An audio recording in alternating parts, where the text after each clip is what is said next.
ಎಲ್ರಿಗೂ ನಮಸ್ಕಾರ. ಹೆಣ್ಮಕ್ಳಿಗೆ ತವರು ಅಂದರೆ ಈ ಭೀಮನ ಅಮಾವಾಸ್ಯೆ, ನಾಗರ ಪಂಚಮಿ ಇವೆಲ್ಲ ಹಬ್ಬಗಳು ಸಾಲು ಶ್ರಾವಣ ಮಾಸ ಬಂದರೆ ಯಾವಾಗಲೂ ತವ್ರ ಕಡೆ ಎಳೀತಾ ಇರುತ್ತೆ. ಅಣ್ಣ ಬರಬಹುದು, ತಮ್ಮ ಬರಬಹುದು, ತಂದೆ ಕರಿಬಹುದು, ಈ ರೀತಿ ಒಂದು ಭಾವನೆ ಅವಳಲ್ಲಿ ಹುಟ್ಟುತ್ತಾ ಇರುತ್ತೆ. ಇದೇ ರೀತಿ ಈಗ ನಾಗರ ಪಂಚಮಿ ಇನ್ನೊಂದು 2-3 ದಿನ ಉಳಿದಿದೆ. ಇವಾಗ ಕವಿಗಳು ತಮ್ಮ ಭಾವನೆ ಒಳಗೆ ಯಾವ ರೀತಿ ವ್ಯಕ್ತಪಡಿಸ್ತಾರೆ ಅನ್ನೋದನ್ನು ಒಂದು ಜಾನಪದ ಗೀತೆ ಮೂಲಕ ಹೇಳೋಣ ಅಂತ ಇದ್ದೀನಿ. ಪಂಚಮಿ ಹಬ್ಬ ಉಳಿದಾವೆ ದಿನ ನಾಕ, ಅಣ್ಣ ಬರಲಿಲ್ಲ ಯಾಕ ಕರಿಯಾಕ, ಅಣ್ಣ ಬರಲಿಲ್ಲ ಯಾಕ ಕರಿಯಾಕ. ನಮ್ಮ ತವರೂರು ಗೋಕುಲ ನಗರ, ಅಲ್ಲಿ ಇದ್ದಾರೆ ರಾಜ ಮಂದಿರ. ನಮ್ಮ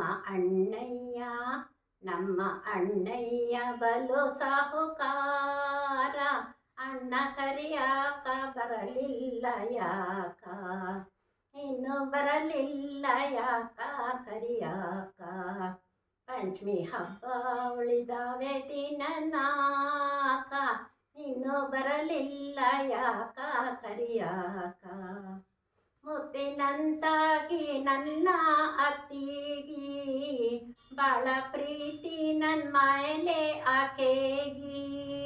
ಮುತ್ತಿನಂತಾಗಿ ನನ್ನ ಅತ್ತಿಗಿ, ಬಾಳ ಪ್ರೀತಿ ನನ್ನ ಮೇಲೆ ಆಕೆಗಿ. ಬಿಟ್ಟಳೆ ನವ್ವ ನನ್ನ ಹಿಂಗೆ ಇರಲಾಕ, ಅಣ್ಣ ಬರಲಿಲ್ಲ ಯಾಕ ಕರಿಯಾಕ, ಇನ್ನು ಬರಲಿಲ್ಲ ಯಾಕ ಕರಿಯಾಕ. ಪಂಚಮಿ ಹಬ್ಬ ಉಳಿದಾವೆ ದಿನ ನಾಕ, ಅಣ್ಣ ಬರಲಿಲ್ಲ ಯಾಕ ಕರಿಯಾಕ, ಇನ್ನು ಬರಲಿಲ್ಲ ಯಾಕ ಕರಿಯಾಕ. ಧನ್ಯವಾದ.